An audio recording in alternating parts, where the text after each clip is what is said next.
Da wird die Schulmedizin zum größten Angstmacher. Und das Mhm. sind wirklich auch scheußliche Schatten. Also die viele Schulmediziner, von Ärzten möchte ich da gar nicht sprechen, die machen Angst Mhm. und bringen die Leute durch Angstmache zu ihren Vorsorgeuntersuchungen, die natürlich keine sind. Die Schulmedizin kann ja keine Vorbeugung, keine Vorsorge, keine Prävention und keine Prophylaxe. Das ist Sind, leider nicht geschätzt. Das sind Studien in den USA. An dritter Stelle der Todesursachen nach Krebs und Herzproblemen kommen die Kunstfehler der Mediziner und die Nebenwirkungen der Pharmaka, die sie verschreiben. Ich muss auch sagen, jeder kann Rheuma verlieren. Es ist möglich. Ich habe das so oft erlebt. Herzlich willkommen zum heutigen Video. Mein Name ist Sören Schumann und ich interviewe heute Dr. Rüdiger Dahlke zu der Thematik, ja, warum die Leute krank werden. Was sind so die Ursachen dafür? Es wird ja immer der Fortschritt der westlichen Schulmedizin gelobt. Auf der anderen Seite sieht man jedoch, ich habe noch mal in die Statistiken geschaut, dass über 50% der deutschen Bevölkerung chronisch krank sind und die durchschnittliche Krankheitsdauer über 15 Jahre beträgt, was ja irgendwie im Widerspruch steht. Und ja, dazu habe ich mir den Rüdiger Dahlke eingeladen, der das Ganze mir möglichst ganzheitlich beleuchten wird. Rüdiger ist Arzt und Buchautor und ja, ein paar seiner vielen Schwerpunkte sind zum Beispiel das Thema Fasten, Ernährungsmedizin, Psychosomatik oder auch das Thema Atmen oder auch die Lebensprinzipien, die Schicksalsgesetze. Und da bin ich mal gespannt, wie das zu dem ja, Gesprächsthema passt. Hallo Rüdiger, schön, dass du dabei bist. Und vielleicht kannst du Ja. noch kurz und knapp was zu deiner Arbeit sagen, bevor wir dann direkt in die Thematik rein starten. Ja, habe viele Bücher geschrieben, 84 sage ich immer. Ja, ganz wichtige Themen dabei, glaube ich mal, für mich. Heute ist mein Schwerpunkt auch online. Also zwei so Schwerpunkte. Ich bin in Tamanga, unserem Zentrum der Südsteiermark, das ist südlich von Graz. Und da gebe ich Live-Kurse, jetzt zum Beispiel einen großen Atemkurs. Und zugleich mache ich aber auch viel online für Dalke for You. So sind wir zusammengekommen über Mhm. die Plattform. Und ist so der innere Kreis meiner Arbeit versammelt. Und zugleich mache ich eine große Online-Ausbildung für Unity. Das ist so die Plattform, mit der ich meine Ausbildung mache. Da gibt es schon Mhm. eine ganze Reihe von ganzheitlichen Berater, Gesundheitsberater, die ganze Psychosomatik, aber auch eine Rednerausbildung gehört da dazu. Und immer wieder zur Angst habe ich jetzt ein Seminar gemacht, Webinare und zum Erfolg dann später. Und ja, das sind so die zwei Arbeitsschwerpunkte. Gott sei Dank habe ich ein wunderbares Team um mich herum, jetzt jedenfalls. Und ja, könnte ich noch einiges sagen, auch zu dem Thema natürlich. Ja, ich würde sagen, wir legen mal direkt los. Wir gehen in die Thematik rein. Gut. Du beschäftigst dich ja nicht erst seit gestern mit dem Thema Gesundheit. Wie siehst du denn den Verlauf in den letzten Jahrzehnten? Werden die Leute gesünder, werden sie kränker? Und woran könnte das liegen, die Entwicklung? Also ich bin jetzt seit guten 44 Jahren Arzt und davor Ja. habe ich auch schon 7 Jahre studiert, 50 Jahre ungefähr. Mhm. Es ist wahr, die Schulmedizin macht auch große Fortschritte. Mhm. Also wenn ich denke, wie das mit den Kindern, die Leukämie hatten, war, wie ich angefangen habe in der Klinik bei Professor Wegemann, die Mhm. ganzen Patienten, das war wirklich dramatisch und furchtbar. Und da hat sich heute wirklich viel getan. Es Mhm. gibt viele Bereiche, wo die Schulmedizin enorme Fortschritte gemacht hat, besonders in der Diagnostik. Die Mhm. ganzen bildgebenden Verfahren vom CT, die Röhre, wie die Bevölkerung sagt, bis zum MRI und so weiter. Das sind beeindruckende Dinge. Und wir haben wirklich gelernt, in den Körper hineinzuschauen, auch schulmedizinisch eben. Und auf der anderen Seite ist es schon so, dass die Schulmedizin so eine Einseitigkeit hat. Ja, also zum Beispiel die letzten Jahre haben uns ja gezeigt, Pandemie, dass sie die Angst total ignorieren und zum größten Angstmacher überhaupt werden, zusammen mit der Politik und den Journalisten, den meisten jedenfalls. Also die 3 Journalisten, die sich dem verweigert haben, die kenne ich ja nun mal. Frau Seibold gibt auch Kurse hier in Tamanga seitdem. Mhm. Also die hat das ZDF verlassen, weil sie es nicht mehr ausgehalten hat, diese Mhm. Einseitigkeit. Das Spannend. ist ja schon eine verblüffende Geschichte auch, die wir da erleben jetzt.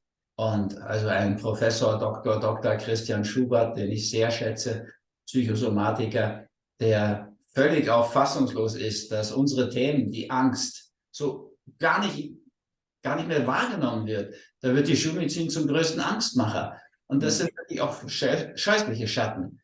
Also die viele Schulmediziner, von Ärzten möchte ich da gar nicht sprechen, die machen Angst und bringen die Leute durch Angstmache zu ihren Vorsorgeuntersuchungen, die natürlich keine sind. Die Schulmedizin kann ja keine Vorbeugung, keine Vorsorge, keine Prävention und keine Prophylaxe. Die macht Früherkennung. Das ist auch besser als Späterkennung, keine Frage. Das hat überhaupt nichts mit Vorbeugung zu tun, denn Vorbeugung richtet sich auf die Zukunft. Früherkennung ist auf die Vergangenheit gerichtet. Die Schulmedizin ist etwas, was völlig auf die Vergangenheit schaut.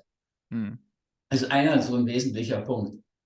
Der andere ist, dass man, das ist mein Thema, was so in Krankheit als Weg bis Krankheit als Symbol durchkommt, einfach überhaupt nicht auf dem Schirm hat, dass tatsächlich es eine seelische Ebene gibt, neben der körperlichen. Ja, die sprechen von der Niere von Zimmer 17. Da liegt aber nie eine Niere, sondern ein Mensch mit 2 Nieren und vielen anderen Organen, einem Bewusstsein und vor allem einer Seele im Bett und fühlt sich ganz unverstanden von dieser Art von Schulmedizin. Also das ist ein großer und wesentlicher Punkt. Und wenn wir hinschauen, du hast es eingangs ja schon erwähnt, wir kriegen immer mehr Krankheitsbilder, auch weil sie neue erfinden. Binge-Eating-Syndrom, wenn du 3-mal in der Woche über den Hunger isst, dann hast du heute ein Binge-Eating-Syndrom. Früher hat man gesagt, reiß dich zusammen, du Fressack. So, ja, heute gibt es im Manual der Psychiatrie einen extra Ausdruck dafür. Die Leute sind natürlich lieber Binge-Eating-Opfer, als dass sie einfach zu viel essen und das erkennen und da auch entsprechende Konsequenzen ziehen. Naja, krasses Beispiel der Krankheitserfinder.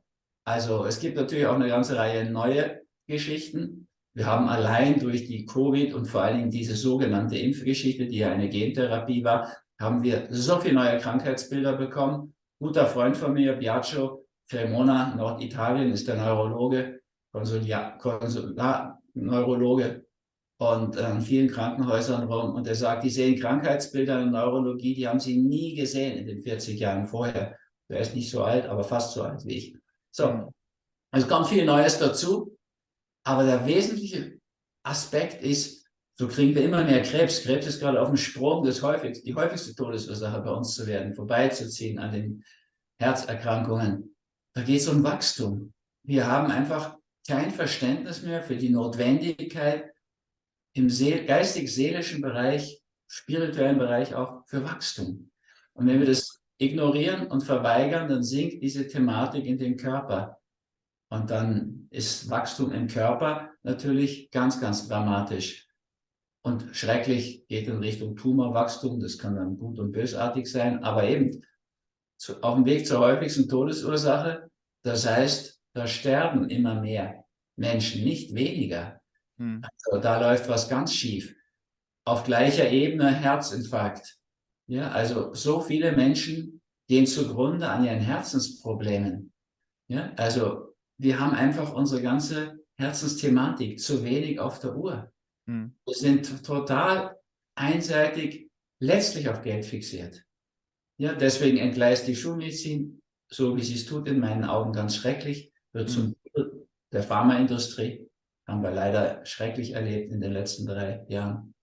Man muss sich vorstellen, man hätte nur einfach Vitamin D geben müssen. Genug Vitamin D3. Wir haben die Studien, Michael Nehls, deutscher Genetiker, Internist, glaube ich auch, hat das sehr deutlich gemacht. Also wir können genau sagen, ab welchem Level es lebensgefährlich wurde bei Covid. Ja. Unter 20 Nanomol/Liter war es lebensgefährlich. Und das hätten wir verhindern können durch die Gabe von Vitamin D. Nur das ist so günstig. Und nicht patentierbar. Ja, man kann nicht so viel dran verdienen. Und man hat es sogar schlecht gemacht. Also diese unselige EU-Chefin hat gesagt, Vitamin C, D, E, alles Fake.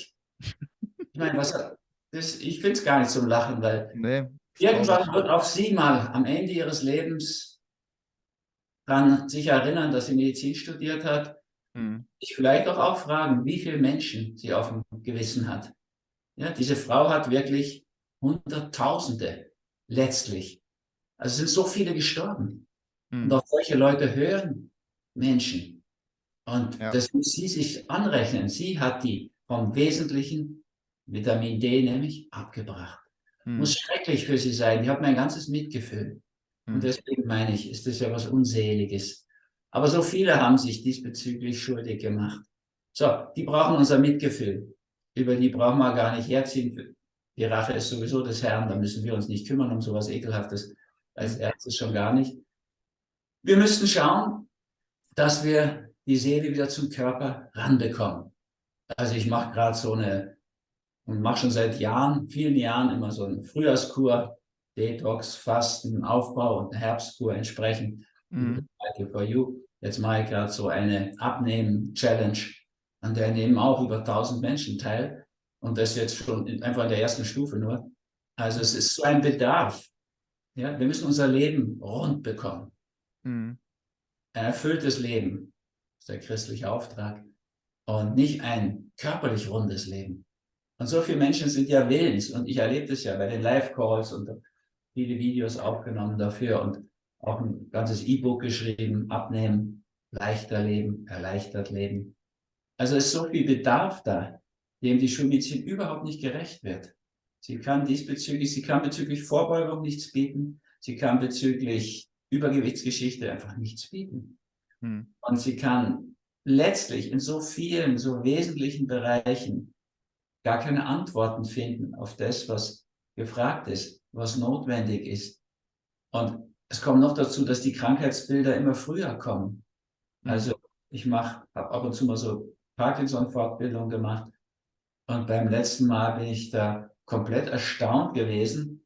So junge Menschen haben jetzt Parkinson, Mhm. Krankheitsbild des hohen Alters, der Mhm. Zeit des Studiums. Wir haben Altersdiabetes noch gelernt und gesagt. Ja, das ist heute eine Krankheit auch von Jugendlichen. In den USA erlebe ich da, wenn ich dann SRN oder Omega-Kurse gebe, dass das junge Leute haben, also Kinder. Leute erzählen Mhm. von ihren Kindern, die Typ-2-Diabetes haben. So sagen wir dem heute, dem, was früher Altersdiabetes war. Es läuft etwas grundsätzlich falsch und das auf vielen Ebenen. Ja, Mhm. also du musst in einem deutschen Krankenhaus trotz der Ernährung gesund werden.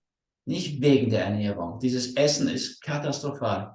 Professor Volker Zahn hatte mal den Patienten seiner großen Klinik in Bayern gesagt, sie sollen sich das Essen mitbringen lassen. Was in seiner Klinik angeboten wird, ist absolut ungenießbar. Mhm. Medizinisch gesehen eine Katastrophe. Aber die Ernährungsmedizin, ja, in diese pflanzlich vollwertige Richtung, die so viel lösen könnte, findet einfach nicht statt. Findet nicht statt. Peace Food ist zwar ein Bestseller. Also ich kann mich so persönlich immer nicht beklagen. Auch hier, das Kranke als Symbol ist in der 32. Auflage wieder ein Bestseller geworden. Mhm. Also ist auch noch 150 Seiten, fast ein ganzes Buch dicker geworden. Mhm. Es ist schon viel Bedarf in der Bevölkerung. Aber die Schulmedizin kommt dem gar nicht entgegen. Und das ist wirklich auch etwas, was scheußlich ist. Und das erklärt die Diskrepanz, nach der du am Anfang gefragt hast. Die Mhm. macht in bestimmten Bereichen, was der Pharma was bringt und der Geräteindustrie was bringt, enorme Fortschritte. Aber in dem Bereich Gesundheit, der Bevölkerung was bringen würde, das würde man dann nämlich sehen daran, dass es weniger werden würde, dass die Dinge zurückgehen würden. Das Mhm. ist ganz, ganz selten nur der Fall. Und tatsächlich, in den USA sinkt die Lebenserwartung schon wieder. Mhm. Und die sind ja ziemlich ein Vorreiter bei uns. Auch was die ganzen Abhängigkeiten angeht, die ja wieder im seelischen Bereich ursächlich beheimatet sind. Ja, wir machen uns lächerlich, oder der Tagesschausprecher macht sich lächerlich, wenn er sagt, haben wieder 1117 Drogentote. Da fragt man sich, wen meinten der? Er meinte, ja, die 3500, die nur durch Alkohol im Straßenverkehr umkommen, weil sie jemand besoffen tot waren oder sich tot waren, Mhm. sind offenbar nicht gemeint. Das sind auch 40.000, die an Alkoholproblemen, Leberzirrhose sterben pro Jahr in Deutschland. Mhm. Fast 100.000, die an Nikotin sterben. Die kommen alle nicht vor beim Tagesschausprecher. Mhm. Nicht die Herzinfarkte sozusagen, wo sich diese Workaholics mit letzter Kraft so in ihren finalen Herzinfarkt hinüber schleppen. Die kommen alle nicht vor. Es sind die Prototypen von Süchtigen, die Junkies, denen wir auch nicht wirklich helfen, die wir hängen lassen. Letztlich, damit wir damit wir so ein paar Paradesüchtige haben, auf die man schön projizieren kann, die eigenen Probleme. Wir sind eine süchtige Gesellschaft. Und Hildegard von Bingen hat es schon sehr deutlich gesagt. Suchen oder Sucht. Wir sind Suchende oder Süchtige. Das mag jetzt von der Etymologie nicht passen, den Etymologen, aber Sucht und Suche gehörten für Hildegard von Bingen schon zusammen und für mich heute immer noch. Und für jeden, der sehen kann, auch. Ja, es ist ja tatsächlich ein Witz, wenn man das überlegt, was der Tagesschausprecher da sagt. Ja, der sagt ja seit neuestem, muss man das sagen, in den letzten Jahren viel Unsinn. Aber das ist so krass, das könnte jeder sehen. Ja, wir haben riesige Zahlen von Süchtigen. Und wir sprechen immer nur über die paar wenigen, die sozusagen hängen gelassen werden, die keine Hilfe bekommen. Naja, da können wir jetzt viele solche Themen aufmachen. Ja, ich würde mal zusammenfassen, man könnte zusammenfassend sagen, die Schulmedizin oder auch das sogenannte Gesundheitssystem hat auf fast allen Ebenen versagt oder tut es immer noch. Auf fast allen. Das würde ich so hart nicht sagen, ehrlich gesagt. Wir haben immer noch eins der besten Gesundheitssysteme auf der Welt. Obamacare war der gescheiterte Versuch, das deutsche System nachzumachen. Also das Schweizerische ist eigentlich das, was am besten funktioniert. Ja. Aber okay, aber trotzdem läuft ja noch einiges falsch, wenn ich sehe, was am Ende rauskommt, oder? Das ist so, ja. Ja, also im Vergleich ist es vielleicht noch besser als viele andere, aber das Ergebnis hast du ja gerade ganz ausführlich beleuchtet, dass auf vielen Ebenen da vieles falsch läuft. Und die Kinder heutzutage schon sogenannte, also was weiß ich, neurodegenerative Erkrankungen, du hast gesagt Parkinson, MS, du hast Krebs angesprochen, jetzt gerade durch diese Gentherapie, wird ja auch Turbokrebs schon gesagt. Also ich denke, dass die Zahlen in den nächsten Jahren nicht unbedingt besser werden. Und du hast auch gesagt, Deutschland hinkt immer so ein bisschen hinter den USA. Ich habe mir da mal ein paar Zahlen rausgesucht. Da wird geschätzt, dass die dritthäufigste Todesursache Arztfehler und Nebenwirkungen von Medikamenten Das ist sind. leider nicht geschätzt. Das sind Studien in den USA. Ja. Also an dritter Stelle der Todesursachen nach Krebs und Herzproblemen kommen die Kunstfehler der Mediziner und die Nebenwirkungen der Pharmaka, die sie verschreiben. Richtig. Und das sollte ja schon alle Alarmglocken läuten lassen. Aber anscheinend hat es nicht ausgereicht, weil die Zahlen waren ja schon vorher bekannt, aber wahrscheinlich nicht genug Leuten, weil die Entwicklung in den letzten 3 Jahren ging ja noch mehr in diese Richtung. Und die Zahlen werden nicht unbedingt weniger geworden sein dadurch. Genau, du hast gesagt, die Schulmedizin ist sehr einseitig. Es wird auch viel mit Angst gearbeitet, es wird nicht präventiv gearbeitet. Und das ist ja nicht aus Zufall passiert. Es gab ja sogar offizielle Dokumente, wo das gesagt wurde, hey, wir müssen mit Angst arbeiten, wir müssen dieses und jenes machen, um das durchzusetzen. Aber gefühlt scheint es jetzt nicht so viele zu interessieren. Wenn du das Thema Tagesschau ansprichst, gefühlt würde ich sagen, also viele Leute schauen sich die Tagesschau an und nehmen immer noch 100% davon für bare Münze. Ja, liegt auch daran, dass sie schon so manipuliert und indoktriniert sind. Eines meiner wichtigsten Bücher, was ich geschrieben habe, meine Einschätzung ist Mindfood. Ja, Peace Food halte ich für sehr wichtig, diese pflanzlich vollwertige Kost. Und das ist auch ein Bestseller geworden, hat viel ausgelöst. Also nicht nur Wellen von veganer Ernährung, sondern wirklich auch ein Lebensstil. Aber wichtiger als Peace Food ist Mindfood. Da kann man sehr schön sehen, wie das, was wir Psychotherapeuten, Mediziner, die beraten, Ärzte, über Jahrzehnte gelernt haben, um Zugang zur Seele zu bekommen, um Menschen in ihr Licht zu führen, dass sie wieder strahlen kommen. Das kann man auch umdrehen. Auf der Schattenrichtung kann man das benutzen, um Menschen hinters Licht zu führen. Und das ist passiert in den letzten Jahren. Mich hat es erstaunt, wie gut die Obrigkeiten, wie gut die Journalisten, wie gut die Schulmediziner, die Oberen jedenfalls, mit Manipulation umgehen, ja, mit Mindfood. Also da nennt man dann eben eine gentechnische Intervention plötzlich Impfung. Das nennt man Renaming. Und da gibt es so viele Ausdrücke, Pre-Teaching, ja, und Reframing und Nudging, Gaslighting. Das sind alles Ausdrücke, wo es um Psychotherapietechniken geht, Menschen ins Licht zu bringen. Und die werden jetzt benutzt, um hinters Licht geführt zu werden. Und ich glaube, solange man das nicht verstanden hat, was da abläuft in Richtung Mindfood, kann man es gar nicht durchschauen. Da sind die Obrigkeiten in einem sehr sicheren Bereich. Da gibt es ein paar Menschen, also für die Pädagogik sagt uns Gerald Hüther ja schon sehr deutlich, was los ist. Und da bin ich auch sehr dankbar dafür. Und Daniele Ganser sagt uns das als Schweizer doch sehr ruhig und gelassen, was in der Politik läuft. Und ich bin ihm sehr dankbar dafür. Und ich sage das jetzt auch schon seit über 40 Jahren für die Medizin. Aber es ist schwer, gegen diese Breitseite aus wirklich natürlich sehr gut finanziell untermauerter Manipulation anzukommen. Ich kann mich nicht beschweren, es sind so viele Bestseller geworden, meine Bücher. Und ein Journalist hat mal gemeint, 5 Millionen allein im deutschsprachigen Raum. Und es sind auch in 28 Sprachen. Und ja, also ich kann mich da so persönlich nicht beschweren. Es sind so viele, aber gemessen an der Gesamtbevölkerung sind es doch wenige. Ich meine, ich finde es toll. Ich habe über 1300 Menschen in dieser Abnehmen-Challenge. Ja, leichter leben. Aber natürlich viel, viel mehr Menschen leiden unter Übergewicht und kommen da nicht richtig ran. Es sind viele, wenn ich das so erlebe, bei den Live-Calls und im Support, in der Sprechstunde, da ist viel zu tun.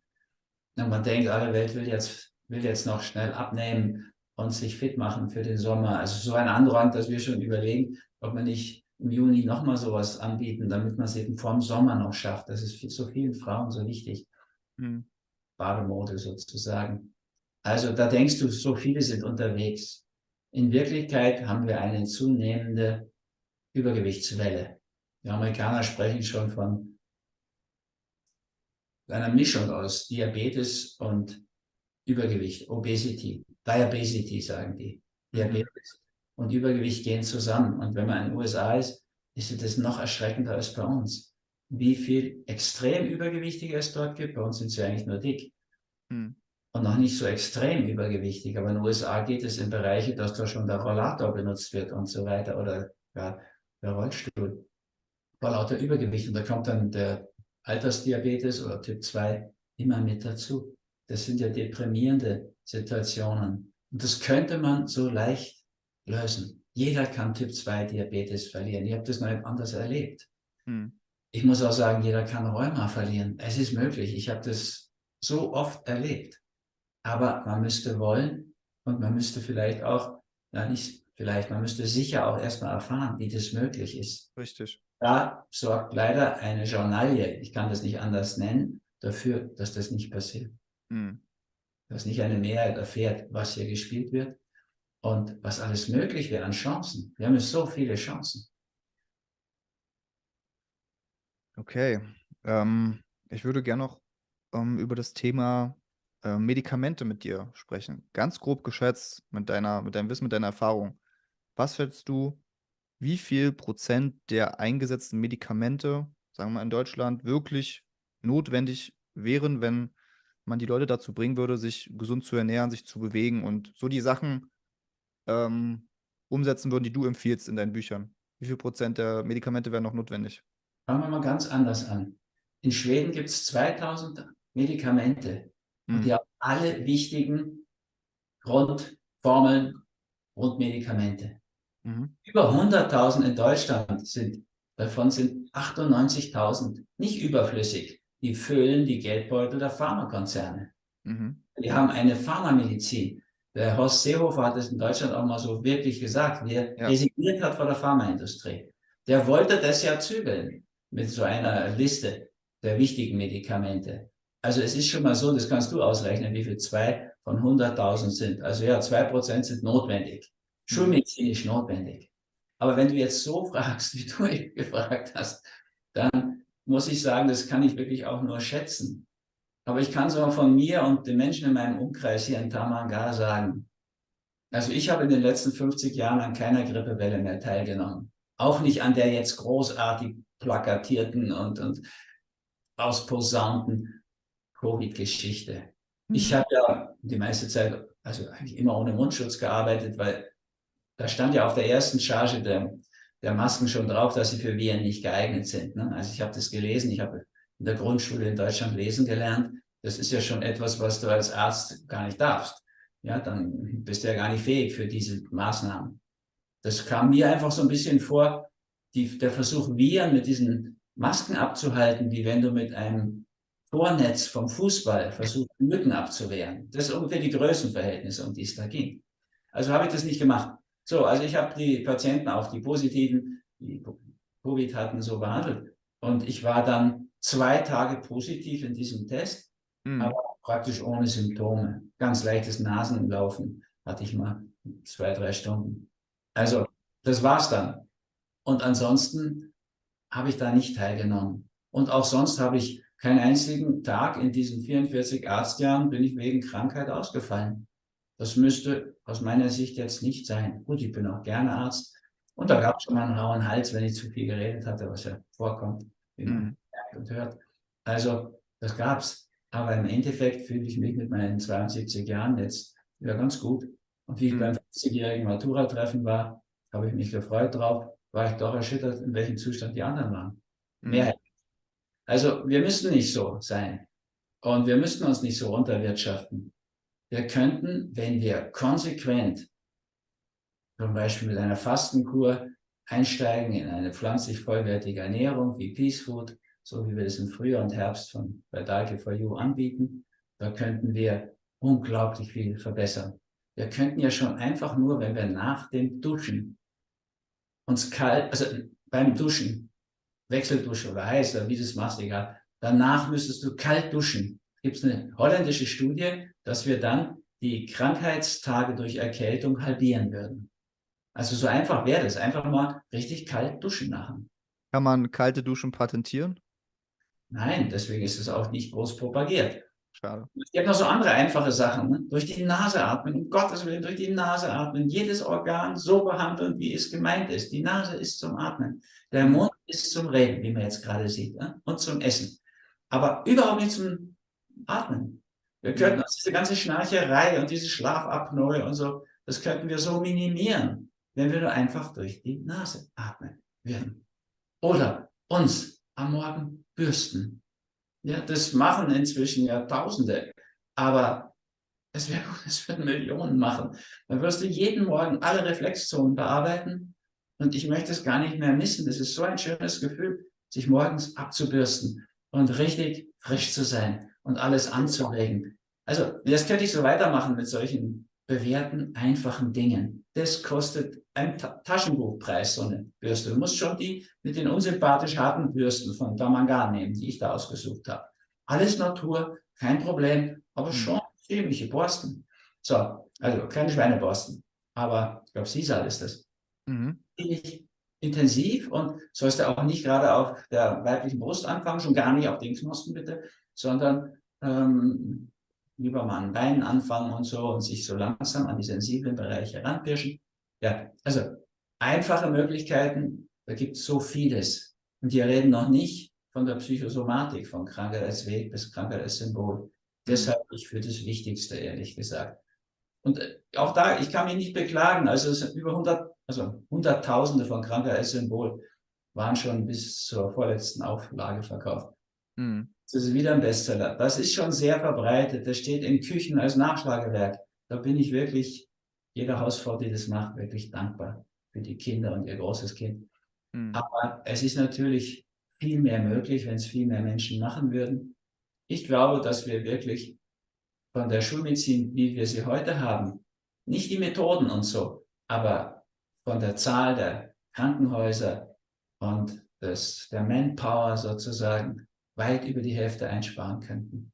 Und das bei einem Gewinn an Gesundheit und Lebensfreude. Aber zusammenfassend könnte man sagen, wenn es dem Gesundheitsminister um Gesundheit gehen würde und er kompetent wäre, generell, dann könnte unfassbar viel Leid erspart werden, wenn die Leute die richtigen Informationen bekommen würden wollen, wenn die Leute unterstützt werden in, was weiß ich, dass solche Programme, wie du sie zum Beispiel anbietest, wo ja nachgewiesen ist, dass das die Gesundheit fördert, wenn es irgendwie gefördert werden würde, bezuschusst werden würde, dann könnte sich da viel tun, aber jetzt ist es eher so, man muss selber die Verantwortung komplett übernehmen und dann, das selbst in die Wege leiten. Also, es wird einem die Politik und der Staat wird einem nicht unbedingt helfen, gesund zu werden oder gesund zu bleiben. Das müssen wir uns einfach mal klar machen. Ich würde immer raten, lehnt euch an Mutter Natur. Geht viel in den Wald, so gut für die Abwehrsteigerung. Ja, also 1 Stunde im Wald erhöht die Zahl deiner natürlichen Abwehrzellen gegen Viren schon um über 50%. Geh Mhm. barfuß, dann kriegst du Antioxidantien von Mutter Erde gratis. Also es gibt so viele Möglichkeiten bei Mutter Natur. Aber hütet euch vor Vater Staat in der Situation, in dem Zustand, in dem der in den deutschsprachigen Ländern ist. Aber da, wo ich im Ausland arbeite, ist es erst recht schlimm. Also kann Mhm. ich auch nicht sagen, dass es gerade besser ist. Es gibt auch so praktische Beispiele. Die Kuhmilch, die nach Professor Colin Campbell das gefährlichste Kanzerogen auf diesem Planeten ist, durch die viele Verbreitung und eine direkte Krebsanbahnung durch das IGF-1, was da drin ist. Die Kuhmilch wird steuerbegünstigt in Deutschland Mhm. und die gesunden Pflanzenmilch-Alternativen werden steuerbenachteiligt. Das ist negatives Nudging. Mhm. Vor gut 100 Jahren hat Dr. Mikkel Hindhede, ein großartiger Arzt in Dänemark, wegen einer Blockade im Ersten Weltkrieg 1917 die Dänen auf pflanzliche Vollwertkost, es gab damals nichts anderes als Vollwertiges, Mhm. umgestellt. Die haben die Blockade locker überstanden. Und 1918 war dann spanische Grippe. Und da aßen die noch so pflanzlich vollwertig.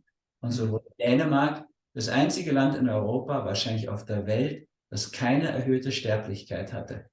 Ja, das war positives Nudging. Die haben die pflanzliche Kost enorm verbilligt und das Tierprotein, die Fleischkost, enorm verteuert. Also es sind schon noch ein paar Reiche daran auch zugrunde gegangen wohl. Mhm. Aber insgesamt war die Gesundheitslage so gut, dass die, die Sterbe, die Übersterblichkeit überhaupt nicht da war in Dänemark, aber in allen anderen Ländern enorm war. Und die andere Seite ist, wir können wirklich so viel schaffen. Ja, mit so einfachen Dingen auch. Ja, indem man einfach sich klar macht, zu jeder Form gehört ein Inhalt. Ja, das wissen wir doch auch. Sex ohne Liebe ist ja dann doch irgendwie schal. Mhm. Das ist Form ohne Inhalt. Und im Endeffekt, wir ahnen das alle. Viele wissen das schon. Also es braucht immer eine Seele, die kommt am Anfang des Lebens und verkörpert sich im Körper. Und Mhm. dann haben wir ein ganzes Leben Zeit, den Körper zu beseelen. Da sind wir dabei. Und umso mehr wir da in diese Richtung gehen, umso besser geht es uns auch.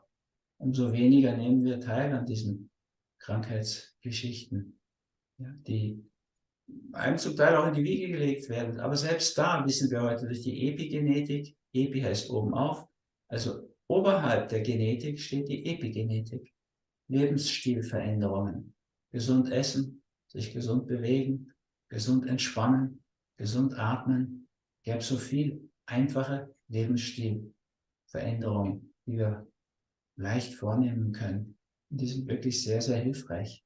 Wir sehen das hier in Tamanga, wie Menschen, selbst wenn sie nur eine Woche als Gast hier sind, gar keinen Kurs machen, Mhm.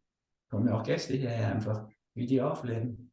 Mit einfachen Dingen. 2 Mahlzeiten am Tag, viel besser als 3 und richtig gute Mahlzeiten, die dich nähren und deine Gefäße nicht nur gesund halten, sondern auch gesünder werden lassen. Und die einzige Methode, um die Gefäße wieder freizukriegen, ist pflanzlich vollwertige Kost. Cordell Esselstyn hat da eine Studie zu gemacht. Dieser berühmte amerikanische Arzt, der hat mir Bilder geschenkt. Da sehe ich, wie unter einer pflanzlich vollwertigen Kost, Peace Food eben, Herzkranzgefäße wieder aufgehen, Mhm. schön zu waren. Das ist die einzige Studie, die mich in Tränen näher gebracht hat. Was Wundervolles. Mhm. Rüdiger, ich würde sagen, das war ein gutes Schlusswort von dir. Also, wir haben jetzt viel über schwierige Themen gesprochen in diesem Interview, über viele Sachen, die falsch laufen. wo die Entwicklung in die falsche Richtung geht und welche Konsequenzen das hat. Trotzdem hat jeder von uns selbst die Möglichkeit oder die Chance, selbst wenn man auch verschiedene Fehler gemacht hat, vielleicht auch in den letzten Jahren, die empfohlen wurden, gesundheitliche Maßnahmen, hat man trotzdem die Möglichkeit, ja, in die Eigenverantwortung zu gehen, sich selber das Wissen anzueignen, selber die Verantwortung zu übernehmen und die verschiedenen Faktoren, die es ja gibt, die die Gesundheit beeinflussen, Stück für Stück, positiv zu beeinflussen. Was das ist, hast du ja hier auch angedeutet. Das sind ja können ja auch ganz, ganz einfache Maßnahmen sein, die auch nichts kosten. Und, In ja, Eigenverantwortung müssen sie gehen, ne? richtig. Dass du die Antworten findest. Das ist ja ein schönes Wort. Antwort. Ja, Mhm. du musst eine Antwort finden auf die Herausforderungen des Schicksals oder selbst der Politik. Da sind wir immer gefordert. In anderen Sprachen auch. Das ist noch deutlicher. Responsibility, the ability to respond, die Fähigkeit zu antworten, das ist Verantwortung. Um die würde es gehen. Ja.